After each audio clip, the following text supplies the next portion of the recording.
Hello everyone and welcome back to another Jurassic World related video, or Jurassic Park, suit your fancy.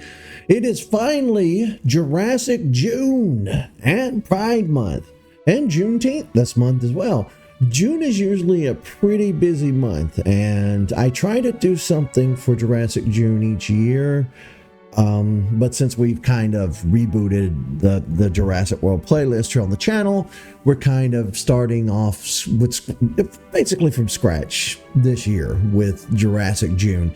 It is a huge celebration, and I'm scouring the internet trying to find everything that's super important to fans, stuff that might be niche, stuff that you might have never seen before.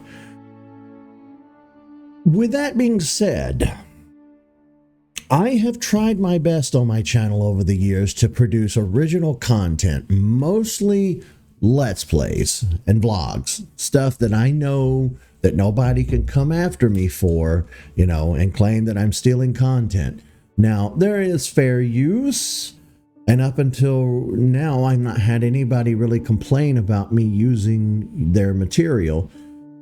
On YouTube, things are a little different than they are on, let's say, with VHS tapes, DVDs, things like that, movies, CDs, music, all that stuff definitely, coming from like corporations. They kind of sink their claws and their teeth into you when it comes to copyright. And we all know how the copyright system on YouTube is quite broken. But I'm going to be reacting to a new channel today. The name of the channel is Jurassic Time. I just subscribed to them today. I was on Blue Sky and I saw that Jurassic Outpost had linked us to this playlist. So we're going to be taking a look at this playlist through the month of June. It is 8 videos, each one roughly 25-ish to 30 some odd minutes. Well, some of them are 40 minutes apiece. But we're going to be taking a look at this series.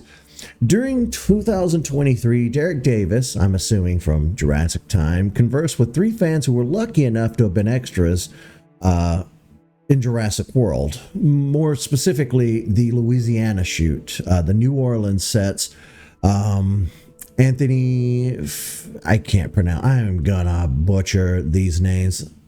Everybody always says I'm gonna butcher these names and then they proceed to butcher them. Anthony Sign, I can't pronounce that. Bo Monarch and Brent Capel.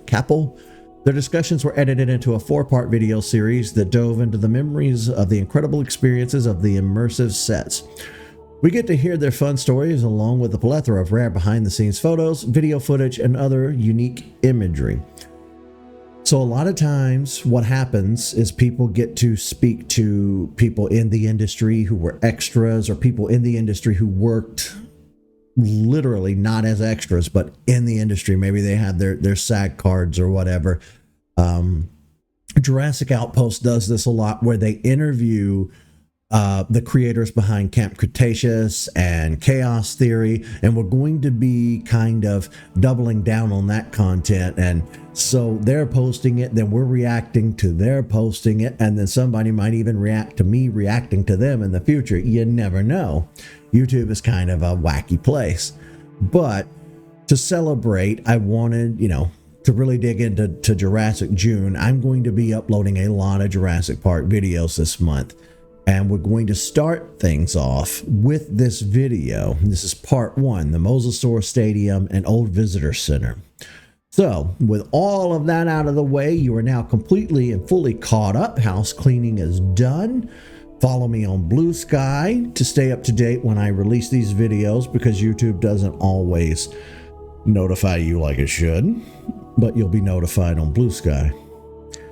And let's jump right into this video, shall we?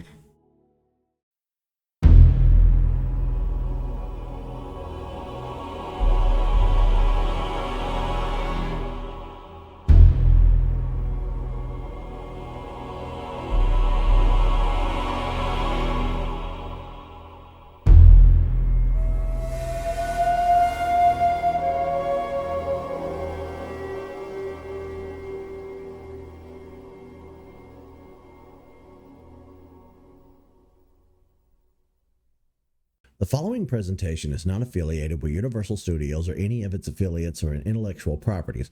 Please continue to support the original copyright owner. That's a neat logo.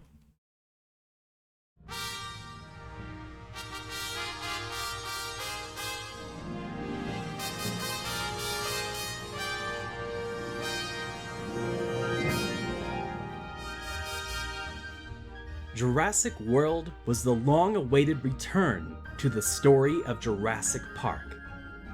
It had been 14 years since audiences had last seen dinosaurs roaming in the world created by Michael Crichton, Steven Spielberg, and the rest of the franchise's creative geniuses. After several failed attempts to get the fourth Jurassic film beyond conception. Oh, why'd you even bring that up? Oh, that was a dark history, the dark part of the Jurassic history. I am so glad they didn't go forward with this nonsense. Good grief. Writer and director Colin Trevorrow became the winning ingredient to get it made.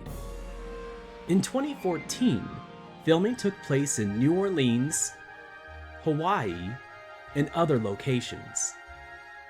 While Hawaii will always be associated as the home of the franchise, New Orleans truly became the home of several prime locations in Jurassic World. It featured several massive sets, such as the Samsung Innovation Center, Hammond Creation Lab, and Main Street. Unfortunately, despite how amazing these sets were, they would become extinct after filming had completed. While this fate is largely guaranteed for any film, the sets for Jurassic World were so intricately detailed that many fans wished they could have seen them in person. 3 lucky fans were able to do just that back in 2014. They answered the call to become extras, additional background cast members for the film. I had the fantastic opportunity to discuss with them what their experiences on these incredible sets were like, scenes they were in, actors they saw, and the immersive fictional park most could only dream of. This detailed recollection from an adventure nearly a decade ago begins with Anthony Feliciano and Bo Feliciano, that's how you pronounce his name. I'm the worst. Monarch. Join us now as they conjure the memories of their time in Jurassic World.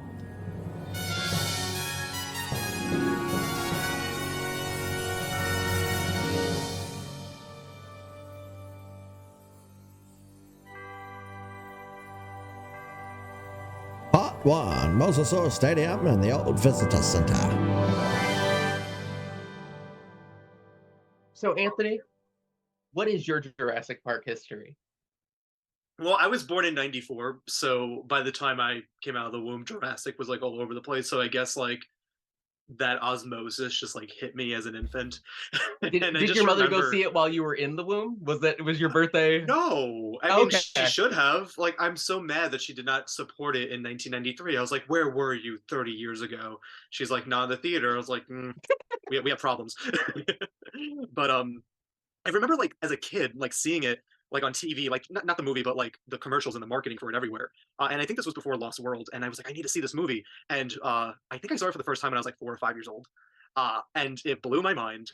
I got the VHS for Christmas of whatever year the VHS came out, or it was around for Christmas, and it was from my aunt, and my parents would not let me watch it. So I'm at the time I'm about 4. I was born in '90, and I had seen the fence sequence at my babysitter's house where Tim gets shocked off, and that was all I'd seen. It was right before I got picked up.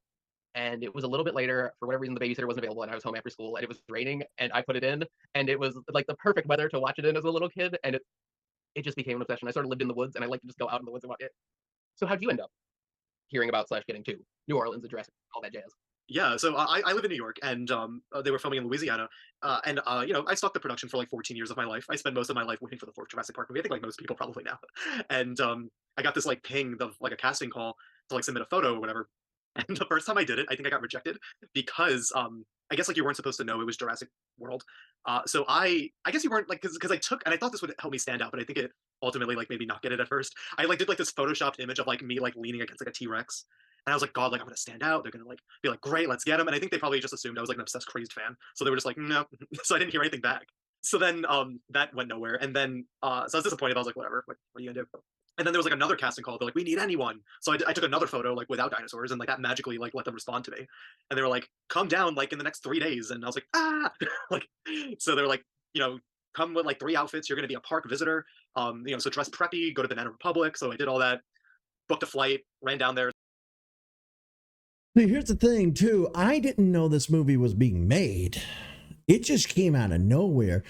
I spent years obsessively following Jurassic Park 4 online, hoping it would be made, waiting on it to be made, looking at websites, forums, message boards, constantly staying on the edge of things, trying to hope and pray that it would slide back out of obscurity and become a franchise again.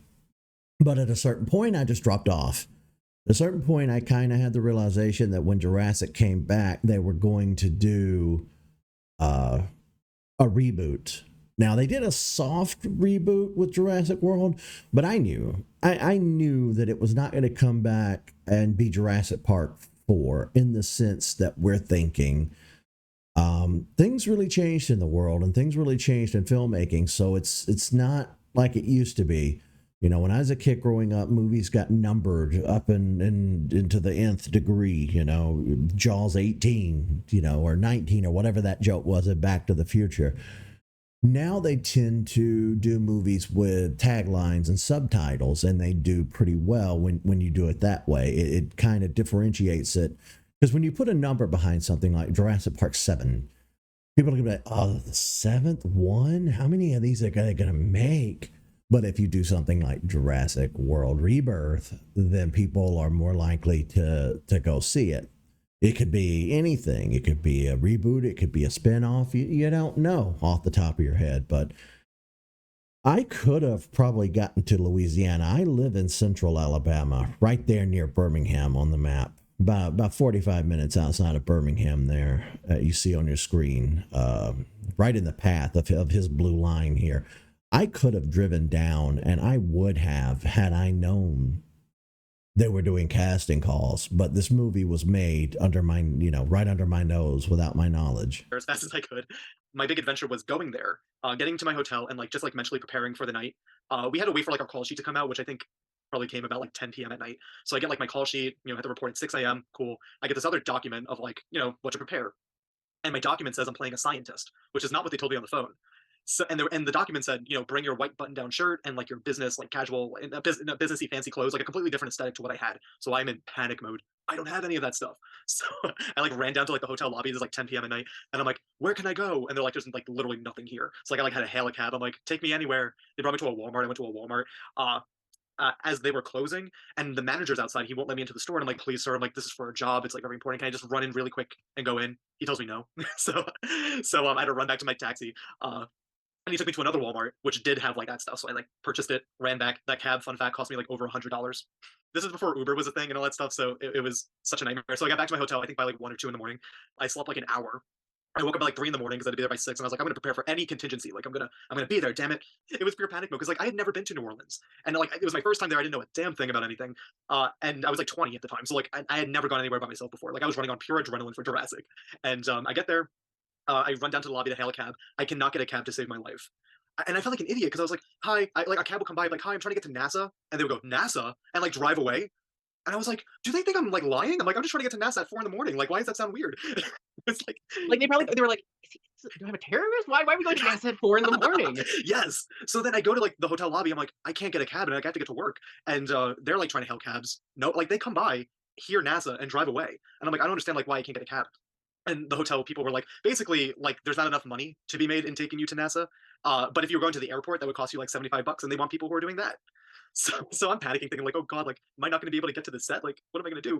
And eventually, some cab came and took me, and I got there. I think at like 5 in the morning, so like it was like an hour before my call time, and I'm just sitting there, just like pretending like I'm not a fan. And I see all the Jurassic World logos around and lab and all this stuff, and I'm just like holding in like all my screams and like any like set PAs or ADs that were around. I'm like, playing this up like way too much, being like, "Wow, I can't believe this Eptide movie is Jurassic World. How?" Tide. Why are they at NASA? Were they filming at NASA? Cool. Like as if I didn't know. Well, how did you find out, by the way, that Eptide was Jurassic World? I think all fans knew at that point that that was the code name. Somehow we knew because that's what we were told to look for casting, like for extra Yeah. work. Somebody posted it somewhere or something. Like it got leaked then, yeah. Yeah. Yeah, see. I think like by that time in Louisiana, like they had already filmed in Hawaii, so like this was like the next like major move. So like it was already called Eptide in Hawaii, and then coming to Louisiana, we're like, "Ha, we know." Yeah, see, at this point in my life, back in 2014, I was living my best life. You know, I was in my 30s. I was working. I was going to the gym. I was just out gallivanting with my friends, you know, doing whatever you do in your 30s. I wasn't playing too many video games. I wasn't really watching too much outside of YouTube. I was not paying attention to forums and message boards at this point. You know, I kind of thought that if Jurassic ever came back, I would just see a trailer for it one day, and that's how I would know that it was back. And that's exactly how it played out. No, that's good. It happened that way. Then otherwise, it may not have worked out for you guys, right? If it had been the reverse, like they had done the New Orleans stuff first. So that's pretty cool. And we still don't know what Eptide means, do we? I've been trying to figure that out. Technically, you can be like an ebbing tide. I don't know if it's because they were like, it's clever because we're on an island or because Louisiana has tide. It has nothing to do with the movie as far as I can tell. Yeah, like from my understanding, Eptide LLC, like that was like what the company was, because each film kind of like sets up their own, you know, temporary company as for insurance and all that fun stuff. From what I understood, Eptide was around for like years. So I don't know if that was like a company they made, you know, while they were developing scripts. And I think Spielberg actually, from what I heard, Spielberg was the one who came up with that title. How did it lead up for you, Bo? Like, how did you get to the point that Anthony's at in this timeline? They put out the first casting call in June, and I somehow had read something about being preppy park goer or something, and so I sent those photos that I sent to you of me in like that button down with glasses, and never heard back. And then in early July, they put out that we need people thing, and so I sent an email, and it was with my Michigan driver's license because I still hadn't changed to Tennessee, which is where I'm now at, and I don't hear back. So I called the production office, and I was like, hey, I'm a big fan. I need to know because so I started this job in March, and it's July, and I'm like, I need multiple days off during the week so I can go be at a Jurassic Park movie. And my boss was awesome, and he let me go. They went through, they found me, they confirmed me, and I got in my car, and I drove straight through the night to Louisiana. At that time, my air conditioning was broken, and so I thought, you know, it'll be fine. And it was through Tennessee, and you know, Louisiana wasn't that bad, but Arkansas was like driving through a sauna, even with all of my windows down at 1 in the morning. It was miserable. But then, so then I get to a hotel at 4, and I'm like, I'm gonna check in here, and they're like, you want to check in? You're only paying for 6 hours, and I was like, yes, I would like to check in. I want to go upstairs, and I want to go to bed, and I'll be here for more days. So they're like, okay. And so I go in, I go up, I lay down. I hadn't brought any other preppy clothes. You know, I was under the assumption movies provide extras with their wardrobe. So I sometimes, and I oversleep. Well, movies provide wardrobe for the cast, not for extras, as far as I know. Unless the extras are, well, I mean, it depends. In the sense of Jurassic, no. Park goers, they want you to kind of wear your own clothes. Like if you were on set as like, I don't know, a tribe, or if it's a period piece and they have to have special clothes, then you might, they might provide in that case. By it's like 6:30 or 7, and I pull up that thing on my phone because my phone had died the night because I listened to the Jurassic Park audiobook on in Louisiana. Damn you, Jurassic Park! I know. And so I read that and I get up and I rush to a Walmart because that was what they told me at the front desk was all they had. So I go and buy preppy clothes and I drive like a maniac and I get over to, you remember like the casting area they had across the street from NASA? Yeah. I drive over there and I get in and I'm alone. I find people and I'm like, okay, so I'm here for this. I'm behind. So they brought over a show. I got to ride a bus over by myself, which was nice.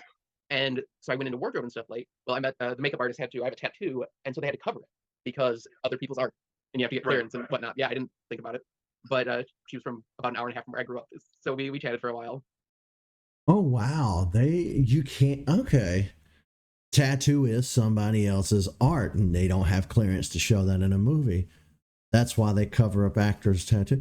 Okay, that's interesting. I didn't know that. And then I go into wardrobe, and I got this Walmart bag, and they're like, did you buy clothes for this? And I was like, yeah. And they're like, I want that shirt. That's why I'm in a Jurassic shirt both times as an extra. And so they just put me in those, and they're like, return those. That's sweet of you. And I was like, but that's what in my head, I'm like, that's what they told us. They said, bring all this stuff. And they had like a fairly large friggin' wardrobe. I guess they didn't want everybody in Jurassic shirts or something. So the Innovation Center and the labs were in that like main hangar, and they had tents and stuff. And so I was outside for the first half of the day, like just out under that white tent. And then I came in and I was, yeah. And so that was the first part of my adventure. There will be more adventure as we come back to day 2 and getting back down to Louisiana. And you reminded me when you mentioned wardrobe, because after I got my scientist outfit, I brought everything with me just to be on the safe side. I'm like, I'm gonna bring the visitor outfit and the scientist. Like, no one's gonna tell me no. I'm gonna get there, damn it. And I get there when I show up, and I find out I'm not playing a visitor, and I'm also not playing a scientist. I'm playing a staff worker, and they already have my wardrobe, and I'm just gonna go into a fitting. And I was just like, great, God help me. So there's the Raptor paddock. There was the interior of the Innovation Center. There was the interior of the Hammond Creation Lab, which is a separate set from the interior of the Innovation Center, which not everyone realizes that it's 2 separate sets. And then there's the Mosasaur's feeding show arena, which is literally just the seating where you see the people, right? And it's just one set of bleachers. Yeah, it was just a portion of it. 20, 30 feet up on wooden Yeah. scaffolding. Exactly, and it was just like a section of it, and then they would film us over and over again from like different angles, and we would like rearrange. So actually, there is this one shot where you can see. I think I'm in like 2 places at once because they duplicated like the arena because like no sane person's gonna like actually sit there and like look for like duplications. But we're crazy, and because they duplicated us, and we sat in different positions each time. So it just looks like there's like 20,000 people there. But it is funny if you look closely, you see like duplicate people just like copy and paste it all over the place. That's pretty funny. Movie magic, people. Movie magic. That's a little generic. I don't like that. They could have taken the time to do that right. Yeah. No, that's great. I love that kind of stuff. Yeah, and also with the Mosasaur scene, it was my second day there actually. I only worked on the set 2 days. My first day was in the Innovation Center, and the second day was the Mosasaur scene. And I feel like this is like some weird divine intervention type of thing that happened because I wasn't even supposed to be there the second day of filming that. Yeah, so we filmed the first day. The first day was my innovation scene, and I think you're in that scene too, aren't you? A scientist or? No, so which innovation scene? Like where the kids arrive, or I'm sorry, not the innovation. I'm sorry. The Hammond lab portion. so I'm not. Oh, you're not. Oh, Nope. my bad. I made it. I'm Innovation Center. I saw the lab was still under construction my first day, Oh, okay, got it. and so got it, I got it. had a couple of photos that I sent along to Derek that another extra took for me. Oh, they were brave. I was horrified. I'm like, I don't even want to be seen with my phone. I'm like, I will toss it somewhere. Like, please don't fire me. I want to be here. Day 1, I knew you're not supposed to take pictures, but they didn't put the sticker over my camera because I was late. You're such a Nedry. And then, did you sit inside with the visitor center? I I put a sticker over your phone camera. That's interesting. I wasn't in any of those scenes, but No, the old visitor center. The day when we were Yes. shooting Mosasaur, and okay, yes, blew my mind to see it that. was so cool. So I got a couple pictures of the door because I was like, I need to have something. I need to have Amazing. because it was the coolest thing to see. As like, I remember seeing like the old visitor center like photos, and I mean I'll just tell you now, like that was one of the most exciting things for me to find out was that we would be going back to the old visitor center because ever since I saw the first Jurassic Park movie, I wanted to see the old visitor center in ruins. So when Jurassic World finally delivered that, maybe not as much as I'd hoped, but at least they did enough where I was like, oh, my heart, like, Yeah, it was exactly. it was the You know what was funny? I didn't even recognize it when I was there. Because I was sitting right next to it, and another extra had like pointed out, being like, "That's the visitor center," and I was like, I thought it was just like a jungle set, and I was like, 'cause it was so overgrown. Uh-huh. And then I like looked in closer, and you could kind of see like the remnants of it. I was like, oh, what do you know? And I'm like Yeah. trying to like hold in my excitement as like some like 80s are passing by. And, as you walk down that hall to go to the bathrooms where like the fancy people ate. Like, did you see that area too? oh yeah, They get where they get their fancy food. You walked past the oval windows of the visitor center. Like, yeah. And so I was going by because I got in the door and I was like, I want to get this too. But every time I walked down that hallway, there was somebody else walking down that stupid hallway. of course. Um, But as far as visitor center goes, I got real lucky, and so I didn't push my luck. I wish I would. Yeah, Did you do the night shoot for the Mosasaur stuff? I did. Okay, And so that was you- the interesting thing. Yeah, how it was like Okay. shot in 2 different times of the day just to give that illusion of descending into There a he is. Mosasaur aquarium. And so we had shot the previous week the scene with Zach and Gray, Oh, okay. and so we were just doing tiling and stuff mostly with you, right? That's the day, and then we did the night shoot. So that was how I knew them because I was following the production and I knew where to sit. I was moved over by a Oh. family that sat closer to them Oh my god. because that was a production choice. Damn. I Well, know. that's something to point out too, because I kind of read into this a little bit. So obviously, correct me if I'm wrong. But the way they shot the Mosasaur feeding arena with you guys, the stage or the set, I guess, doesn't move at all. Like it's just an illusion. It's just the camera moves down and you guys kind of simulate motion, right? And then they filmed, the part where it's under, in the tank at night, like you said, to simulate that it's just, underground basically. So Right. it's all fake, people. It's all an illusion. It's all an illusion. You never had control. That's the illusion. That's the illusion. That is the illusion. There was no control. They came at us with a dumpster full of water at a certain point. I read somewhere that Spielberg was the one who came up with the idea to have the seats end up going down to be submerged. And even though Spielberg apparently wasn't on the set, he would watch dailies, and he had the idea of having the seats, mechanically go under, kind of like the rotating seats in the first movie. It's like, oh, just have them go under and let them continue to watch the Mosasaur as it devours the shark. So I guess you can thank Spielberg for you guys having to come back and do that whole bit. Yeah. Well, that's Absolutely. fun. That's delightful. I had no idea. Yeah. That's to be believed. I mean, I don't see why. I think it was like IGN reported that or something, or they put that in their article. So Well, if IGN said it, then it has to be true. I'm not getting into that. Yeah, I've heard that before too. Yeah. It's kind of cool. Like we're officially part of a Spielberg idea, so that's kind of nice to have. Earlier that Oh God, yeah. If I could be part of a Spielberg idea, then my life is complete. Yeah, I agree. Look at the bleachers, though. day, we did the daytime Mosasaur, just filming in different portions of this arena. That was gonna be copy and pasted. And then middle of the day, well, at least for me, I'm not sure if you were there, we shot in front of this giant green screen for the Pteranodon attack. And they just had a So bunch you were of one of like, the people that came and got off, because I remember they came and got some people and had you go oh, off to this. that must have Yep. been it. Yeah, that's right. I forgot they called us Yeah. into that. Right. Yep. I was still. That might have been when I went in when I was inside. I don't remember. You didn't even miss much because I don't even think they used it in the movie. No.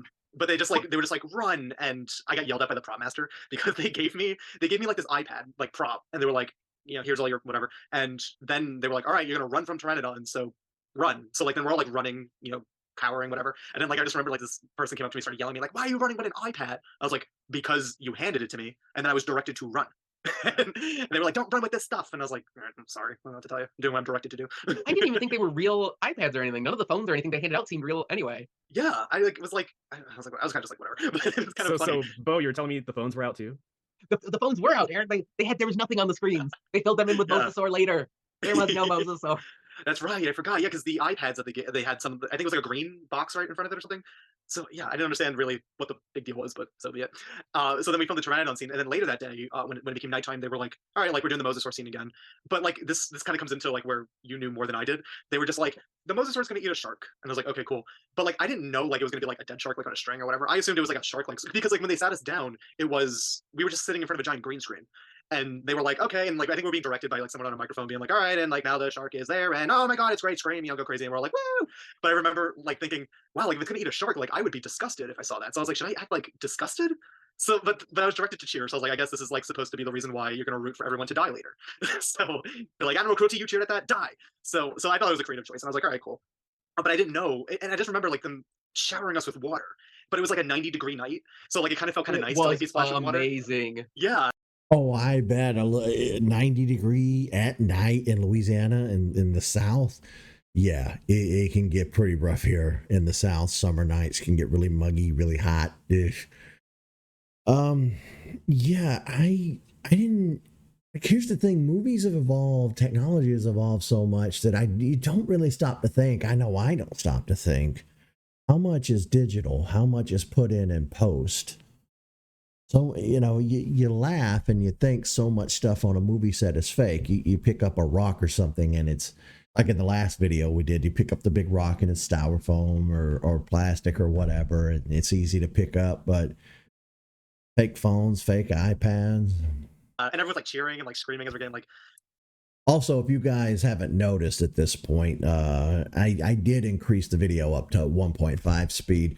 And he's talking really fast, which is fine. I like to try to get through these as quickly as possible. I don't want my Jurassic videos to be super long like my Let's Plays are. I like to get in, get out, short but sweet. drowned in water. But I was confused because like, I didn't know like it was the aftermath of being splashed.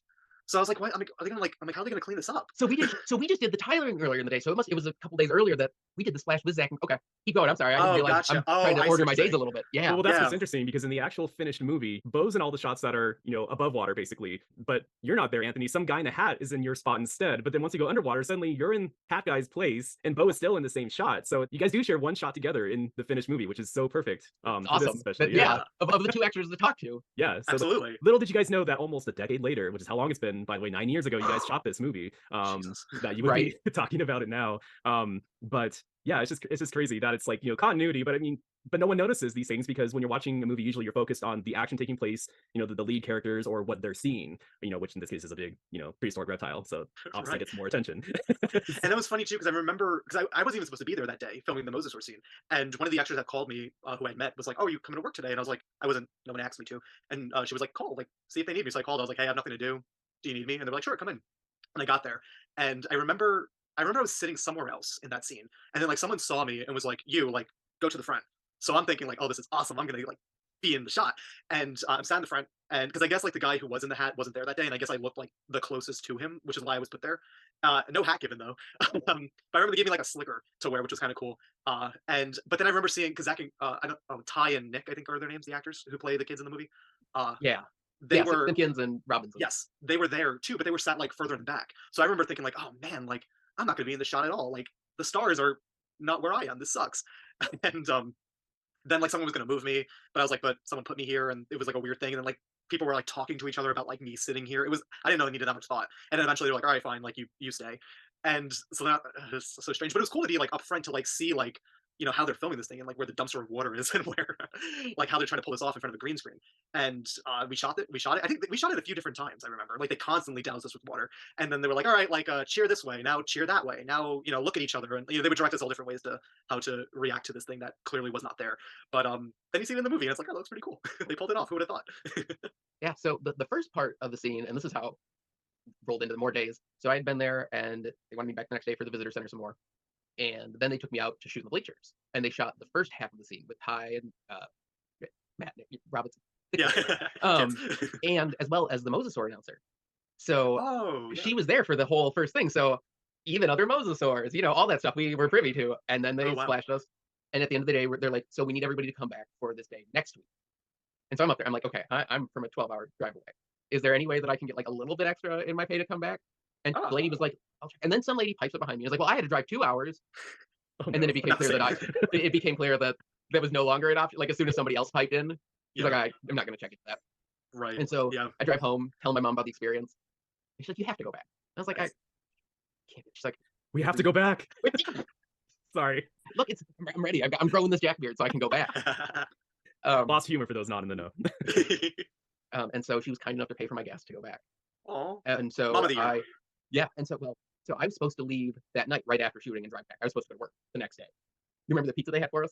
Yes, I took home like 20 boxes to my hotel. I gave it to the staff when I came back. I'm like, I got these from work. You want them? Yeah, because they were trying to get rid of them. I was like, Yeah. my 2 pieces were enough. Yeah, they fed us multiple times throughout the day, but Yes. I Nice. thought I lost my keys on the bleachers because I could not find them. I thought they got splashed out of my pockets or something. And so early in the week, I had met a couple extras that I'd befriended.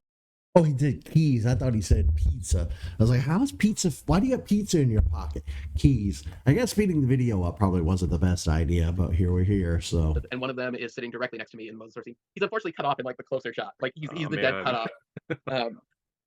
And so we go back, and this PA takes us back, and I can't find him. So we're walking down, telling him a Jurassic Park fan, whatever. And he's like, "Do you want to see the visitor center?" I was like, "Well, I worked on the other." He's like, "No, the visitor center." I was like, "Yes, I would." And so he took us in, and we only got to go like right through the doors, and see the whole lobby. It was one of the coolest things in my life. And in my head, I was like, it will be pushing it to give him my cell phone number and be like, "Will you take a picture of me and text me after the movie comes out?" I was like, this guy's already spent an hour searching with me and has to come back in the morning, and he's let me do this. And the banner was down. It was amazing. And then so I called my boss, and I'm like, "I'm not making it anymore. I don't know where my keys are." And so this extra lets me come back to his house. And this is the second time this has happened. The first time it happened too, but I locked my keys in the car, and they got somebody to come get them out for me. Yeah, I know. I'm just living that dream. But he lets me stay the night, and so I called the bus company at 3 in the morning, and they opened. And it turned out they had fallen out of my pocket on the bus to set. Oh. And so I went and picked him up in the morning. I gave the bus driver a hug. I was so excited to get my freaking keys back because the cost to get new keys made was stupid. In the next segment, Anthony and Bo continue to look back at their experiences in the Samsung Innovation Center and Hammond Creation Lab, including a look at some wonderful props. all right. Well, we'll continue this in part 2. Stay tuned, everybody.